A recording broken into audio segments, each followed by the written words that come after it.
సమయం ఇవ్వలేడు. కొత్త ఎందుకంటే అవుతున్నా పాత శ్రీరామ్ కొత్త ఇక్కడ పేరు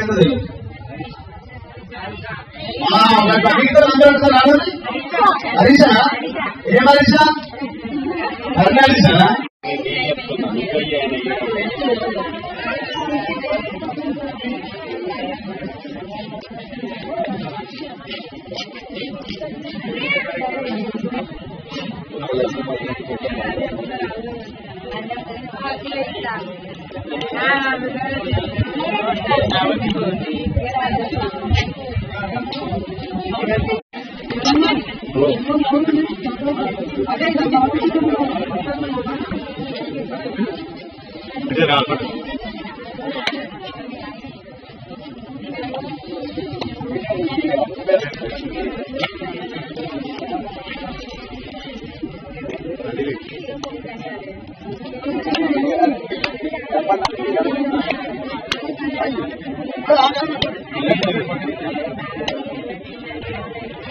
बोलो भारत माता के जय। बोलो भारत माता के जय।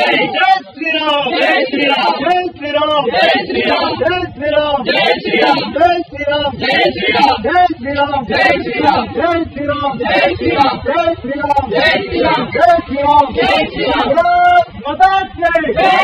भारत माता के जय। भारत माता के जय। माता के जय। भारत माता के जय।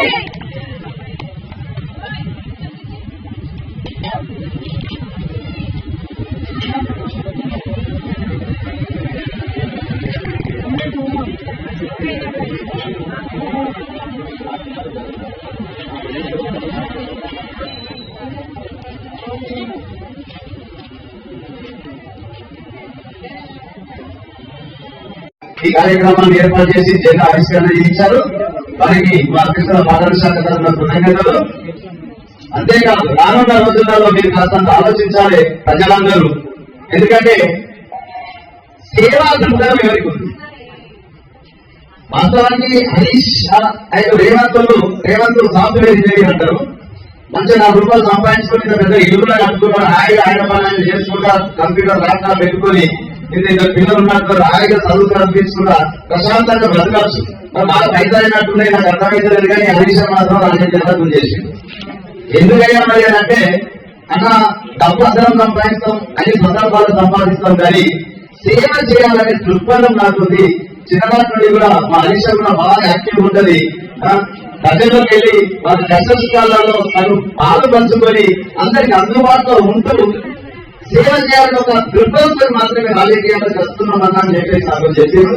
అదే మాట వారి మాటగా నేను మీకు చెప్తుంది. చాలా మంది వ్యక్తిగత నాయకులు ఉన్నారు, ఇక్కడ పాల్గొపోయినటువంటి నాయకులు ఉన్నారు. మనందరికీ తెలుసు మన పట్టణాన్ని మొత్తం వేసినటువంటి నాయకులు ఉన్నారు. కోటాలతో సంపాదించుకున్నారు కదా. ఒకప్పుడు వాళ్ళ పరిస్థితి ఏంటి, ప్రస్తుతం పరిస్థితి ఏంటి ఆలోచించున్నామా? గతంలో 2 పర్యాయాలు వాళ్ళ ప్రభుత్వం ఉండి ఎన్ని బిల్డింగ్లు కట్టుకున్నారు, ఎన్ని ఆస్తులు సంపాదించారు, ఎంత వ్యాపారాలు వృద్ధి చెందుకున్నారు, అదంతా మీకు ఎలా చేస్తాడు ఎలా వ్యవహరిస్తుంది. పెద్ద నాయకులు అని చెప్పుకుంటారు. సరే వాడు పెద్ద నాయకులే కావచ్చు, కానీ వాళ్ళ వ్యక్తిత్వం ఏంటి, మా హరీష్ వాళ్ళ వ్యక్తిత్వం ఏంటి ఒకసారి ఆలోచించారు. దయచేసి చిన్నపిల్లలు ఇప్పుడే జీవితం మొదలవుతుంది, కానీ ప్రజలకు మేలు చేయాలన్న సదుద్దేశంతో వాళ్ళ రాజకీయ ప్రస్థానం ప్రారంభిస్తూ మీ అందరి చల్లని దీవెన నుండి సేవ చేసుకునేటువంటి అవకాశం కల్పించాలని మా భారతీయ జనతా పార్టీ మండల శాఖ తరఫున మిమ్మల్ని అభ్యర్థిస్తూ ప్రార్థిస్తున్నాం. చాలా పెద్ద నాయకులు తీసుకున్నారు, కోటాలు సంపాదించుకున్నారు మీ దగ్గర ఉండే. కానీ మీకు ఏం చేసింది, ఏం చేయాలనేది ఒకసారి ఆలోచించుంది.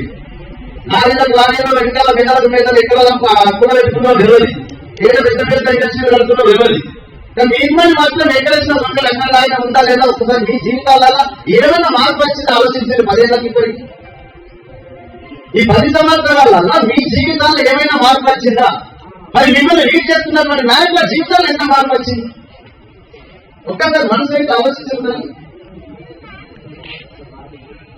ఇక్కడ ఇంతకుముందు చేసినటువంటి గవర్నమెంట్ అలాంటి నాయకులు అయితే ఇక్కడ శాసనసభ్యులు ఈ 2 ఏళ్ళు ఎక్కడ మొదలు కావాలి కదా మీరు ఎక్కడైనా మస్తు చేశా అన్నాడు. ఏ మూలకు ఎక్కడ మురికొక అక్కడే ఉంటుంది. ఆ రోడ్ల వెళ్తే గాంధీనగర్ వెళ్తే బస్ స్టాండ్ లో పోతే 20 అయితే డెలివరీ. అవునా కదా? మరి ఏం కావాలో చేసి ఏది చేసి వాళ్ళు మాత్రం కోటాలు సంపాదించుకొని బిల్డింగ్ల మీద బిల్డింగ్ కట్టుకుంటారు. మన భారతీయ జనతా పార్టీలో అట్లుండదు.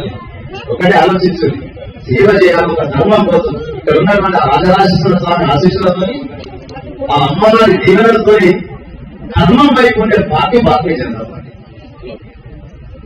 కనుక మీరు ఈసారి వేసేది ఆ అమ్మవారి ఆశీస్సులతో ధర్మాన్ని కాపాడేటువంటి భారతీయ జనతా పార్టీ ఓటేయాలని మిమ్మల్ని అందరి చేతులు జోడించి వేడుకుంటున్నారు. నరేంద్ర మోడీ గారి అందరూ తెలిసిందే, అక్కడ అంత భవ్యమైన రామ మందిరం కట్టిండు. ఇక్కడ ఇంత మన శివుడు ఇక్కడ ఉన్నాడు, రాముడు అక్కడ కట్టిండు. అవునా కదా? హిందూ భావజాలాన్ని, హిందూ ధర్మాన్ని, హిందూ ధర్మరక్షకుడిగా వెలుగొందుతున్నటువంటి ప్రపంచాలే మన ప్రధానమంత్రి వైపు చూస్తున్నటువంటి అంత నరేంద్ర మోడీ గారి ఆశీస్సులతో ఈరోజు భారతీయ జనతా పార్టీ కార్యకర్తలు మీరందరి ఆశీర్వచనం కోసం రానున్న ఎలక్షన్లో వస్తారు. ఒకసారి ఆలోచించి మా భారతీయ జనతా పార్టీ వాళ్ళకు ఒక్కసారి అవకాశం ఇవ్వండి. ఎక్కడన్నా కరప్షన్ లేకుండా, కరప్షన్ తెలుసు కదా, మీకంతా కనబడదమ్మా. కానీ అలా ఆలోచించినట్టు ఇవ్వలేదు. ఇంత తక్కువ సమయంలో అతి కోట్ల రూపాయలు ఎలా సంపాదించారు ఒక్కసారి ఆలోచించి మనసు పెట్టి ఆలోచించారు. దయచేసి వచ్చేదంతా భారతీయ జనతా పార్టీదే. రాష్ట్రంలో వరకు దేశంలో ప్రతి రాష్ట్రంలో ఆల్రెడీ జెండా ఎగరేస్తున్న భారతీయ జనతా పార్టీ. ఒక 3-4 రాష్ట్రాలు మాత్రం మిగిలినాయి, అందులో మన తెలంగాణ కూడా. వచ్చినటువంటి ఈ రోజుల్లో ఏర్పడేది కూడా భారతీయ జనతా పార్టీ ప్రభుత్వమే. ఇక్కడ మాత్రం మీరు మీ వాడనటువంటి భారతీయ జనతా పార్టీ నాయకులకు అవకాశం ఇస్తే సేవ చేసుకునే భాగ్యం ఇవ్వాలి. మేము పైసలు సంపాదించుకోవడానికి కాదు, ఈ పదవి అడ్డం పెట్టుకొని సేవ చేసుకోవడానికి మా పిల్లలు వచ్చారు. దయచేసి ఆశీర్వదించాలని మనస్ఫూర్తిగా మిమ్మల్ని చేతులు జోడించి వేడుకుంటున్నాను. ఒకసారి భారత్ మాతాకి